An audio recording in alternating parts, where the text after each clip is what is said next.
Steve Harvey dropped his cards. The buzzer sat silent. 300 audience members held their breath as they realized they weren't watching a game show anymore. They were witnessing the moment a daughter and mother found each other after nearly 3 decades apart. And what happened next would prove that sometimes the universe has a sense of timing so perfect, it can only be called fate. The girl who grew up with questions.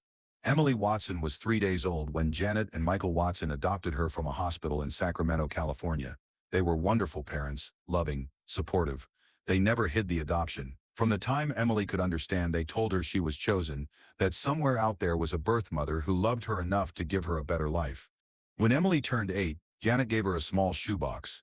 Inside were 3 letters, written on hospital stationery, dated 28 years ago. The handwriting was shaky, emotional. They were addressed to my baby girl. Emily read those letters 1,000 times growing up. They spoke of love so fierce it hurt, of sacrifice so profound it could only be born from desperation, of a 17-year-old girl who'd made the hardest choice of her life because she wanted her daughter to have opportunities she couldn't provide. The letters were signed only your birth mother. Just Lel. No last name. No address. No way to find her. Emily searched for 20 years. She searched. She registered with adoption reunion databases. She took DNA tests. She hired a private investigator who came up empty. California's closed adoption records meant she hit wall after wall. All she knew was that her birth mother's first name might start with La, that she'd been 17 when Emily was born, that she'd lived somewhere in Northern California. 20 years of searching. 20 years of dead ends. And then Emily did something that seemed completely unrelated to her quest. She applied to be on Family Feud. Not because she thought it would help her find her birth mother, but because she loved the show, because her adoptive mother Janet had passed away from cancer 2 years earlier, and Family Feud had been their tradition. Every weeknight at 7 o'clock, Emily and Janet would watch together, shouting answers at the TV, laughing at Steve Harvey's reactions. When Emily got the acceptance call, she cried. It felt like a way to honor Janet, a way to keep their tradition alive. She assembled her team, her adoptive father Michael, her husband David, her cousin Rachel, and her best friend since childhood, Melissa. They flew to Atlanta in March 2016. Emily had no idea that 40 feet away on the opposing team podium would stand the person she'd been searching for her entire life. The woman who never stopped wondering. Linda Morrison was 45 years old when she got the call that her Family Feud application had been accepted. She'd applied on a whim, encouraged by her husband and 3 kids who thought it would be fun. Linda was hesitant. She didn't like being on camera, didn't like attention, but her family insisted, so she agreed. What her family didn't know was that Linda had a secret she'd carried for 28 years, a daughter she'd given up for adoption when she was 17, a choice that had saved both their lives but had haunted her every single day since. Linda had gotten pregnant at 16. The father was gone before she even knew she was carrying his child. Her parents were religious, strict, and furious. They gave her 2 options, have an abortion or give the baby up for adoption. They wouldn't support raising the child. Linda was kicked out of high school, lived in a group home for teen mothers her last trimester. When Emily was born, Linda held her for 3 hours. She wrote 3 letters on hospital stationery, her hands shaking so badly she could barely form the words. She signed them, your birth mother Alal, because she was terrified if she put her full name, her parents would find out and destroy the letters. She gave the letters to the adoption agency, with strict instructions to give them to her daughter when she turned 8. Then Linda walked out of that hospital with empty arms and a broken heart. She spent the next 28 years wondering, did her daughter hate her? Did she understand why? Was she okay? Was she happy? Did she ever think about the woman who'd given birth to her? Linda had tried to search through California's adoption registry, but the records were sealed. She'd submitted her DNA to genetic databases, hoping maybe someday there would be a match. Nothing. She'd remarried at 23 to a good man named Robert who knew about her first child and supported her grief. They'd had 3 more children together. Linda loved them fiercely, but there was always a hollow space in her heart where her firstborn lived. When the Family Feud taping day arrived, Linda almost didn't go. She'd been having dreams about her first daughter all week. Vivid dreams where they'd meet, but couldn't speak to each other. She told Robert it felt like a sign. He told her she was nervous about being on TV and convinced her to go anyway. So Linda Morrison went to the Family Feud studio in Atlanta on March 15, 2016, having no idea that across the stage would stand the daughter she'd been dreaming about. The moment recognition struck. The Watson family and the Morrison family stood at their respective podiums as the cameras rolled. Steve Harvey did his usual introductions, working the crowd, getting laughs. He started with the Watson family. "And what's your name, young lady?" Steve asked Emily. "Emily Watson," she said with a smile. "From Sacramento, California." Something flickered across Linda Morrison's face. Sacramento, that's where she'd given birth 28 years ago. "Sacramento," Steve said. "Beautiful city. And what do you do, Emily?" "I'm a social worker," Emily said. "I work with foster kids and adoption services."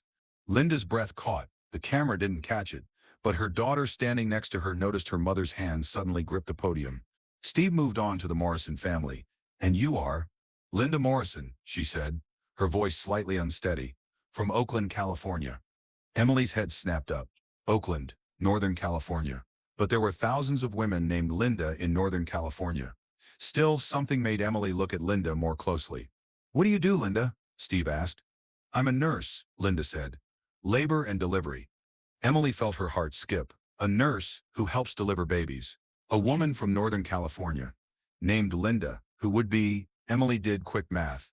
Linda looked to be mid-40s, which would make her 17 when Emily was born. "Stop it," Emily told herself. "You're seeing connections that aren't there. You've done this 100 times." But she couldn't stop staring at Linda, and Linda couldn't stop glancing at Emily. The game began. The first question, name something you might give up for your child. It was supposed to be a lighthearted question. The Watson family had control. Emily's father Michael answered first. Money. Good answer, number 3 on the board. Then it was Emily's turn. She stepped up to the microphone, but she was distracted, still stealing glances at Linda across the stage. Emily answered almost absently. Everything. The word hung in the air. Steve Harvey looked at her with that intuitive sense he'd developed over years of hosting. "Everything," he repeated. "Everything," Emily said, and her voice cracked slightly. "You'd give up everything for your child." Number 1 answer on the board. But nobody in the studio was celebrating, because across the stage, Linda Morrison had started crying. The game show that stopped being a game. Steve Harvey had been hosting Family Feud long enough to know when something was wrong. He'd seen contestants get emotional over wins and losses. But this was different. Linda Morrison was gripping the podium, tears streaming down her face, staring at Emily Watson with an expression that Steve couldn't quite read. The game continued for 2 more questions, but the energy had shifted. Both Emily and Linda were distracted, constantly looking at each other. During a commercial break, Steve walked over to the production booth. "Something's going on with those two," he told Jennifer Morrison, the executive producer. "The woman from the Morrison family and the girl from the Watson family. I don't know what it is, but we need to pay attention." Jennifer had noticed it too. She told the cameras to keep both women in frame as much as possible. When they came back from commercial, Steve asked the next question. "Name something a mother never forgets about her child." It was Linda's turn to answer. She looked directly at Emily as she spoke, her voice breaking. "The day she was born." Emily gasped audibly. Steve's head swiveled between the 2 women. The audience had gone completely silent. Everyone could feel that something profound was happening, but nobody understood what yet. "You okay, Linda?" Steve asked gently. Linda couldn't speak. She just nodded, tears flowing freely now. Steve looked at Emily. "You okay, Emily?" Emily shook her head slowly. "Steve," she said, her voice barely above a whisper, "can I ask her something?" This wasn't protocol. This wasn't how the game worked. But Steve Harvey had learned over the years that some moments matter more than rules. "Go ahead, sweetheart," Steve said. Emily stepped away from her podium. The studio was so quiet you could hear her footsteps as she walked toward the center of the stage. Linda did the same, moving away from her family, drawn toward Emily like a magnet.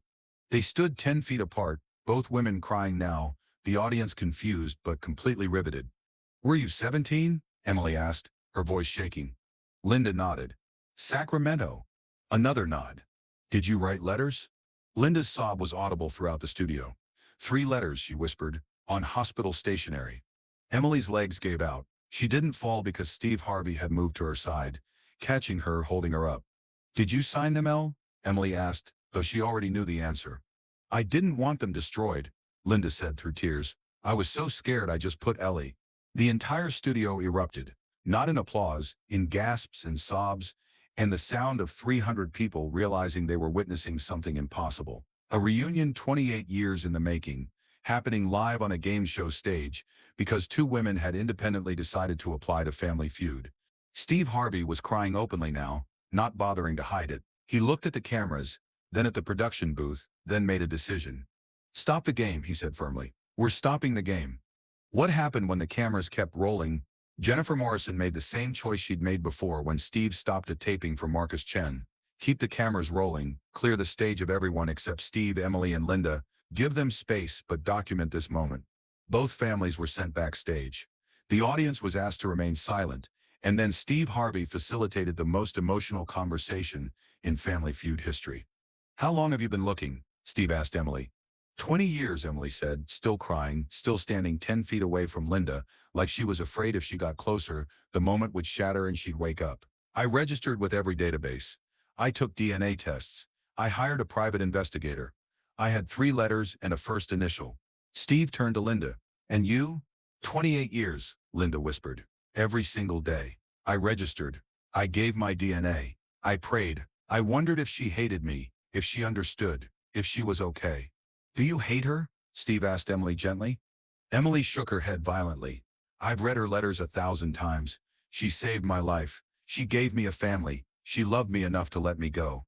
"Did you ever stop loving her?" Steve asked Linda. "Not for 1 second, Linda said. "I have 3 other children and I love them with everything I have. But there's always been a piece of my heart that belonged to her. The daughter I held for 3 hours and then had to give away." Steve looked between the 2 women, both crying, both wanting to move toward each other but frozen in place. "What are you waiting for?" Steve asked quietly. Emily moved first. Then Linda. They met in the middle of the Family Feud stage and fell into each other's arms. The hug lasted 4 minutes. 4 full minutes of cameras rolling while a mother and daughter who'd been separated for 28 years held each other for the first time since Emily was 3 days old. When they finally separated, still holding each other's hands, Steve asked the question everyone wanted to know. "How is this possible? What are the odds?" Nobody had an answer. 2 women living 3 hours apart, both applying to Family Feud around the same time, both being accepted, both being scheduled for the same taping day, being placed on opposing teams, coming face to face because of a game show. "This ain't coincidence," Steve said, looking directly at the camera. "This is divine intervention. This is God saying these 2 women have waited long enough." The reunion that extended beyond the stage. The episode couldn't air as a regular game show. It just couldn't, so Family Feud did something unprecedented. They aired it as a special primetime episode titled The Reunion, no game show format, just the story of Emily and Linda, told through the footage from that day combined with interviews filmed afterward. The special aired 6 months later and became the highest-rated Family Feud broadcast in the show's history. Over 15 million people watched Emily and Linda meet for the first time. The moment Emily's adoptive father Michael met Linda and thanked her for giving him his daughter. The moment Linda's husband and 3 children met Emily and welcomed her as their sister. But what happened off camera was even more powerful. After the taping, Steve Harvey arranged for Emily and Linda to spend a week together in Los Angeles, all expenses paid by his foundation. They talked for hours every day. Emily learned that Linda had named her Hope before the adoption. Linda learned that Emily had always wondered if her birth mother thought about her. They discovered they had the same laugh, the same habit of tapping their fingers when nervous, the same love of old movies. Linda explained the circumstances of Emily's birth. The pregnancy at 16, being kicked out of school, living in a group home, the impossible choice between abortion or adoption. The 3 hours she held her baby before having to give her away. "I need you to know something," Linda told Emily on their 3rd day together. "Giving you up wasn't giving up on you. It was the only way I could give you a life. I was 17 with no education, no job, no family support. You deserved more than I could give you then. You gave me everything," Emily said. "You gave me life. You gave me a family. You gave me those letters that told me I was loved even though you couldn't keep me. That's not giving up. That's the most selfless love I've ever known." The DNA test that confirmed what hearts already knew. For legal purposes, they needed confirmation. The DNA test came back a week after the taping, 99.99% match. Mother and daughter, but neither woman needed the test to know. They'd known the moment their eyes met across that Family Feud stage. Some connections go deeper than genetics. They're written in the soul. Emily's adoptive father, Michael, met Linda 3 weeks after the taping. The meeting was emotional for everyone. Michael hugged Linda and said words she'd needed to hear for 28 years. "Thank you for my daughter. Thank you for loving her enough to give her to us. Thank you for those letters that helped her understand she was wanted. You didn't lose a daughter. You gave me one. And now we both get to have her." Linda's 3 other children, Daniel, Sarah, and Michael Jr., ages 24, 22, and 19, met Emily and welcomed her immediately. They'd always known about their mother's first child. Linda had never hidden it from them. They'd grown up knowing they had a sister somewhere out there. "We used to make wishes," Sarah told Emily at their first meeting. "On birthday candles, on shooting stars. We wished that someday we'd find you, and here you are." The movement nobody expected.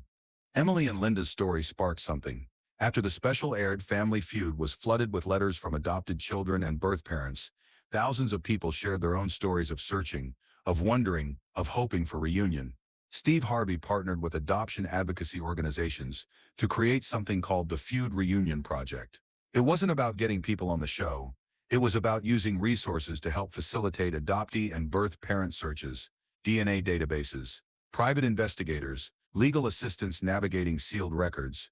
In the 3 years since Emily and Linda's reunion, the project has helped facilitate 42 confirmed reunions between adopted children and birth families.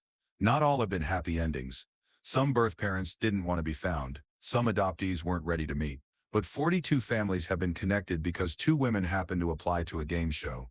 Emily left her job as a social worker and now works full-time for the Feud Reunion Project, helping other adoptees navigate the search process.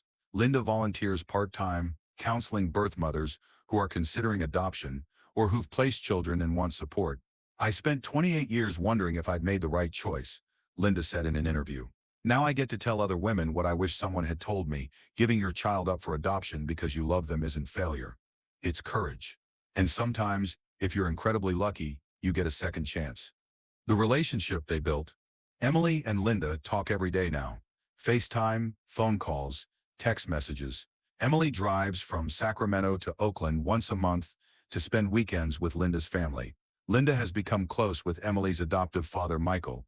They share Emily's childhood photos, swap stories, celebrate holidays together. It's not always easy. 28 years of separation creates complicated emotions. Emily sometimes feels guilty for loving Linda, like she's betraying her adoptive mother Janet's memory. Linda sometimes feels guilty for the years Emily spent searching, wondering if she could have done more to find her. But they work through it together, with therapy, with honesty, with the understanding that love isn't finite. Emily can love the mother who raised her and the mother who gave birth to her. They're not in competition.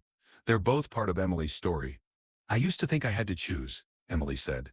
"Birth mother or adoptive mother, like loving one meant betraying the other.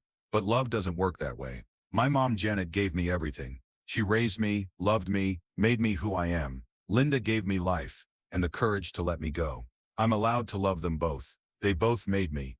Steve Harvey's role in the ongoing story. Steve Harvey didn't just facilitate that first meeting. He's remained part of Emily and Linda's lives. He calls Linda on Mother's Day to check in. He video chatted with Emily on her birthday. He officiated Emily's vow renewal ceremony, where she and her husband David renewed their commitment with both Michael and Linda walking her down the aisle. "That moment on Family Feud changed me," Steve has said in interviews. "It reminded me that my job isn't just to make people laugh or run a game show. It's to pay attention, to see what's really happening, to recognize when the universe is trying to do something bigger than entertainment." The suit jacket Steve wore that day, the day Emily and Linda reunited, is now framed in the Feud Reunion Project office. Below it a plaque reads, "Some moments are bigger than the game. March 15, 2016, when 2 families became one." Why? This story matters. 6 million adoptees in America alone are searching for birth families. Millions of birth parents wonder about children they place. Sealed records, closed adoptions, and legal barriers make reunion difficult or impossible for many. Emily and Linda's story isn't just about luck or divine timing. It's about the power of hope. It's about never stopping the search. It's about being open to impossible possibilities. It's about a game show host who paid attention when 2 women kept looking at each other across a stage, who broke protocol to give them space to ask questions, who valued human connection over television production. "People ask me all the time, what are the odds?" Emily said recently. "What are the odds we'd both apply to Family Feud? What are the odds we'd be on the same taping? What are the odds Steve would notice?" And I tell them, the odds don't matter. What matters is that we never stopped looking for each other. We never gave up hope, and when the universe gave us a chance, we were brave enough to ask the questions. The 3 letters Linda wrote on hospital stationery sit in a frame in Emily's home now. Next to them, 3 new letters. These ones written by Emily to Linda, letters that say thank you, letters that say I understand, letters that say, I love you. And at the bottom of each letter, Emily signs the same way. Your daughter E, just E, a mirror of her mother's signature 28 years ago, a connection that transcends time, separation, and the impossible odds that brought them back together on a Family Feud stage in Atlanta.